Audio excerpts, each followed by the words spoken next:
अमरावती जिले के दरियापुर तहसील के वडनेर गंगाई गांव के किसानों की दुर्दशा अब असहनीय हो गई है। गांव से खेत तक जाने वाला मुख्य रास्ता पूरी तरह कीचड़ से भर गया है और किसानों को अपनी जान हथेली पर रखकर कृषि कार्य करना पड़ रहा है। किसानों का कहना है कि बरसात के मौसम में इस कीचड़ वाले मार्ग से गुजरना जान जोखिम में डालकर कार्य करने जैसा है। हर दिन कृषि कार्य के लिए आने जाने के दौरान कोई न कोई हादसा होता रहता है। वडनेर गंगाई लगत नदी लगत असलेला उमरी रस्ता आणि बाग रस्ता या रस्त्यावर आमच्या गावातील दोन भागातली शेती आहे। वडनेर गंगाई भाग 2 आणि भाग 1 भाग 3 आणि खूप दयनीय अवस्थेत नदीमध्ये वाहून गेलेला रस्ता आहे।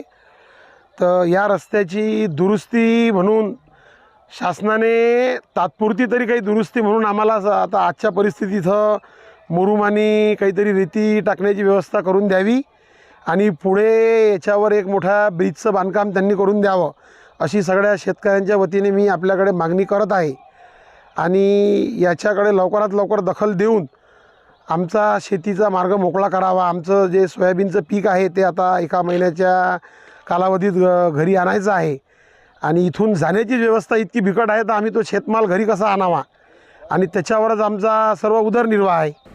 मौजूदा हालात में खेती करना भी मुश्किल हो गया है। किसानों ने अपनी समस्या के समाधान के लिए सड़क के निर्माण की बार-बार मांग के बावजूद स्थानीय प्रतिनिधियों से सिर्फ वादे ही किए, लेकिन हकीकत में कोई कार्य नहीं हुआ। अब तो किसान अपनी इस समस्या को लेकर नाराजगी भी जता रहे हैं। दरवर्षी 10 वर्षापासून हा रस्ता खराब झालेला आहे।